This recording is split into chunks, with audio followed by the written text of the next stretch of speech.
Mais non, c'est pas parce qu'on t'aime pas qu'on parle pas de ton film, c'est juste qu'il est nul.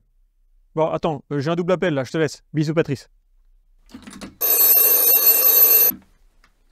Service après-vente de l'archéologie, bonjour. Bonjour, Enrico El Diablo, ingénieur naval numérologue.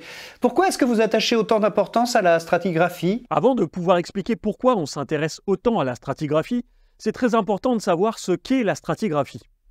Je l'ai expliqué rapidement lors d'un autre appel, mais dans le passé, ce sont des antiquaires qui, tels des taupes, allaient traquer le bel objet pour enrichir leur cabinet de curiosité, et parfois proposer des études comparatives entre les 10 objets. Il existe quelques très rares exceptions, mais la véritable révolution concernant la stratigraphie nous arrive tout droit d'Angleterre, de la part de militaires passionnés par l'étude du passé. Le mode de fouille qui a réellement bouleversé l'étude et la compréhension des terres occupées par nos ancêtres, tous les archéologues en ont forcément entendu parler dans les études et les formations. Le carré Wheeler. Il est nommé ainsi tout simplement car son inventeur, Wheeler, a décidé de le faire en forme de carré. Pardon, mais Alison est comédienne, pas archéologue. Enfin, à ma connaissance. Nous sommes totalement d'accord. C'est pour ça que l'inventeur du carré Wheeler, c'est Mortimer Wheeler, pas Allison. Mais bref. Le principe de ce type de fouille vient du fait que quelques antiquaires et autres chercheurs ont émis l'hypothèse selon laquelle plus un objet est profondément enfoncé dans le sol et plus il est ancien. Dans une grande généralité des faits, cette observation est parfaitement juste. Mais la question s'est posée de savoir s'il était possible de comprendre l'histoire d'un site en étudiant les différentes couches de terre qui le composent. Si on reprend une image simple utilisée lors d'un précédent appel, un site archéologique, c'est une forêt noire. Si vous la coupez verticalement, vous pourrez observer chaque couche. Chacune de ces couches vous donnera une étape du site, que cela soit un niveau de circulation, un niveau de destruction, un niveau de remblai ou n'importe quelle modification qui ait pu marquer le site. La lecture de ces différentes couches et son interprétation, c'est ça la stratigraphie. Mais délaissons les pâtisseries, déjà parce que je commence à avoir faim, et puis parce qu'il faut définir le carré Wheeler. Les archéologues se sont demandé, est-il possible de garder un œil sur la stratigraphie en permanence tout en étant capable de fouiller? Et puis, ça risque d'être assez difficile à imaginer. Bon, reprenons notre forêt noire. Elle est posée devant vous avec sa forme circulaire habituelle. Là, pour pouvoir étudier sa stratigraphie, vous devez en couper une part. Il va falloir définir un protocole. Quelle taille de part allez-vous couper?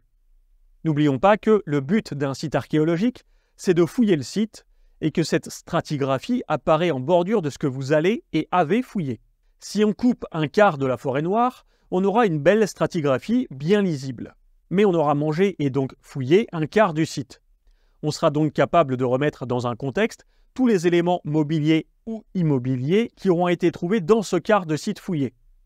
C'est assez peu, donc on pourrait pousser l'expérience plus loin en coupant une moitié de la forêt noire. De fait, nous aurons une moitié de site fouillé, et la stratigraphie de ce dernier sera centrale. La mise en rapport de cette dernière avec toutes les couches traversées pendant la fouille servira à étudier convenablement cette moitié de site. On pourrait aller plus loin en fouillant les 3/4 de la forêt noire, mais on pourrait commencer à se demander si la stratigraphie restante sur le quart non fouillé serait très représentative de toutes les couches que nous avons traversées auparavant. C'est en réponse à ce genre de questionnement que Mortimer Wheeler s'est dit « Eh ben moi, la forêt noire, j'aime pas trop les bords, alors je vais taper un carré au milieu. » Je paraphrase, bien entendu. Vous avez donc votre forêt noire et vous allez fouiller un carré qui s'inscrit au beau milieu de votre pâtisserie. Ainsi, quand vous allez fouiller, vous aurez de chaque côté une visibilité totale sur votre stratigraphie. Et vous pourrez vous situer chronologiquement, de manière relative bien entendu, mais on y reviendra en un coup d'œil. Maintenant, imaginez que votre forêt noire fasse 30 mètres de diamètre. Et mettez-y un fouilleur, dans un carré de 2 mètres sur 2, et chaque carré séparé de son voisin par une fine bande de 50 à 60 cm, qu'on appelle une berme, histoire de pouvoir faire circuler les gens, et surtout les brouettes qui vont venir évacuer ce qui aura été fouillé. Parce que oui, c'est là où l'analogie avec la forêt noire s'arrête. C'est que sur un chantier de fouille, on ne mange pas le site. On le gratte, on évacue ce qu'on a gratté pour faire place nette, on prend le temps d'enregistrer ce qu'on vient de mettre au jour pour le comprendre un minimum, et on recommence. Cette technique de fouille a marqué son époque et a réellement permis de changer toute une manière de faire. Avec ces très nombreuses coupes stratigraphiques visibles, on pouvait très facilement suivre une couche qui nous interpellait. On pouvait se demander, Mais pourquoi cette couche charbonnée, s'apparentant à une destruction par le feu, semble plonger et être recouverte par telle ou telle couche? C'est de cette manière qu'on a pu établir des relations entre ce qu'on appelle aujourd'hui des unités stratigraphiques. On a été capable de mettre en relation des objets provenant de carrés différents, mais partageant ces mêmes unités, et donc une même période. Aujourd'hui, on fouille toujours avec cette méthode du carré Wheeler dans certains cas très spécifiques, sur des sites préhistoriques européens ou amérindiens par exemple. Dès lors qu'une culture se sédentarise et laisse des traces très visibles, on fouille rarement avec la méthode du carré Wheeler. Tout simplement parce que laisser des bermes, ces voies de circulation dont je vous parlais, c'est ne pas fouiller ce qui se trouve en dessous. Et l'archéologue n'aime pas quitter un site en se disant « Ouais, on aurait quand même mieux pu fouiller tel secteur ». Avec l'évolution technologique et une théorisation des méthodes sur les chantiers, aujourd'hui on pratique des décapages de plus grande ampleur, unité stratigraphique par unité stratigraphique, en prenant soin de référencer chaque couche. Ainsi, on enregistre une stratigraphie virtuelle, ce qui permet de s'y référer tout en se libérant de ce petit carré de 2 mètres sur 2. Ce petit carré, même s'il apportait beaucoup d'informations aux fouilleurs, rendait très difficile la lecture du site dans son ensemble, sur le terrain. C'est pour ça que les archéologues attachent autant d'importance à la stratigraphie, car un site archéologique, c'est comme un livre de recettes, dans lequel aucune page n'est numérotée.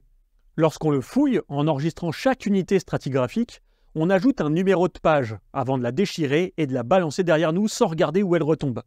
C'est seulement après le travail de terrain, dans les laboratoires, que les archéologues seront capables de reconstituer l'ouvrage, dans l'ordre, et de comprendre ce qu'il raconte, et peut-être même de découvrir comment et par qui il a été écrit.